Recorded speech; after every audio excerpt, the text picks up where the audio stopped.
ciyaartan oo ahayd koob lagu xusayay allaha u naxariistay maxamed xuseen naaleeye good abees oo ka mid ah ciyaartoydii taariikhda kubadda iyo guulihii gobolka togdheer lagu xasuusto ayaa ka qabsoontay garoonka kubadda cagta ee Burco Club Football ee magaalada Burco waxaana ciyaartan lagu xusayay allaha u naxariistay rugcadda good abees u dhaxaysay ciyaartoydii kubadda ka cuslaatay ee gobolada Saaxil iyo Togdheer waxaana madashan ka soo qayb galay mas'uuliyiin ka socotay gobolada Saaxil iyo Togdheer ugu horeynba waxaa halkaasi ka hadlay xubno ka mid ah qabanqaabiyaashii koobkani waxaanay ku dheeraadeen in markasta ay weyneynayaan xusitaanka haldoor good abees oo ku suntan waayihii kubadda cagta gobolka Togdheer waxaanu ku qaban doonaa koob lagu xusayo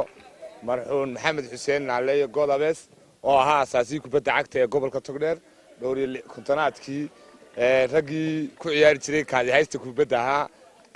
kana yimi Yaman ka yimi marka ciyaartii hore waxa lagu xusay degmada Berbera gobolka Saaxil oo isu duwaa iyo maayirka Berbera ayaa xusay maantana gobolkii Togdheer horaan ugu la kaftamo kelmad baan idaan xasuusiye marxuunku reer Togdheer buu ahaa gobolka Togdheer oo degmada Togdheer buu ahaa marxuunka rareenaan idhi waxaan ku ballan qaaday inaan gobolka ku qaban doono sidaasaynu maantana u soo rarnay marxuunka halkan inaan ku qabanno waxa insha Allah sharafi ah inaan maanta maxamed xuseen naaleeye good abees aan halkan ku xusno runtii oo ahaa aan oran karaa anigu wuxuu ahaa aabihii kubadda cagta ee gobolkan Togdheer saaxiibkayna uu ahaa ilaahay naxariistii jannaha siiyo ciyaartaas oo lagu xusayo maxamed xuseen naaleeye good abees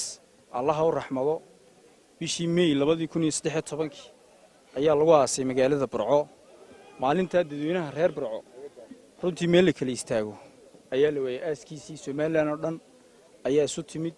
wuxuu ahaa astaanta Burco waxa iyaguna halkaasi ka hadlay oo qayb ka ahaa furitaanka koobkani isuduwaha wasaaradda ciyaaraha gobolka Saaxil Shaafici Jaamac Aadan iyo sidoo kale isuduwaha wasaaradda ciyaaraha gobolka Togdheer Kaysa Yuusuf Cilmi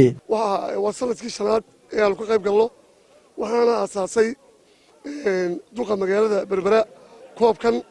oo asaaskiisii hore lahaa 5 sanadood baan Berbera ku qabanay isagana lagu maandaqay marka horeysa duqa magaalada Berbera oo ah maayir aan dheernahay degmooyinka kale ee dalka halkan maanta waxa ku ciyaaraya gobolka Saaxil iyo gobolka Togdheer horena way soo ciyaareen koob baa horena loogu dhigay good abees ilaahu naxariistee maantana waa koobkii labaad ee gobolka Togdheer dhalinyaradii gobolka Togdheer bedel iyo raggii waaweynaa ee ku ugu soo aasaaseen magicii iyo maamuuskii ku lahaa gobolka Togdheer barasaabka gobolka Togdheer Xamse Maxamed Cabdi iyo xildhibaan Mubaarak Yuusuf Cilmi Bidhi ayaa iyaguna tilmaamay in ay kaalin weyn ka qaadanayaan xusitaanka haldooradii hore ee ku xusan kubadda cagta gobolka Togdheer waxaanay aad u soo dhaweeyeen koobkani lagu xusayo allaha u naxariistay maxamed xuseen naaleeye good abees waxa aynu xusaynaa ciyaar loogu talagalay in lagu xuso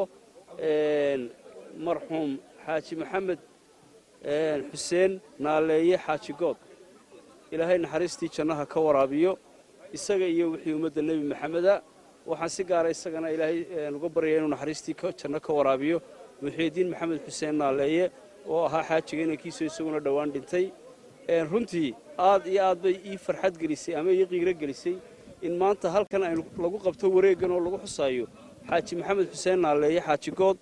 oo ahaa tiirarkii ama aasaasayaashii sportiska gobolka Togdheer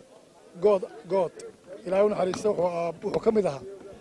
odayaashii sportiga gobolka Togdheer buu ka mid ahaa taariikhdiisa runtii hore hadaa u baahataan waxa ka sheekeeyay rag badan baa ka sheekeeyay oo internet kala heli doontaan wuxuu ahaa aabii sportiga gobolka Togdheer buu ahaa halkan uu ka ciyaar jiray isagoo cadankiisa markii dambana sidii buu sportiga ugu jiray anigu sanadkii ugu dambeeyay 1987 xamar markii ugu dambeeyay ciyaaraba oo la socday anigu waan waayaraga waxa uu ahaa odaygii sportiga oo nawatay inamadiisu cabdigood iyo xaamudgood baa ninna lambar eerka ciyaarnimo ka ciyaaray runtii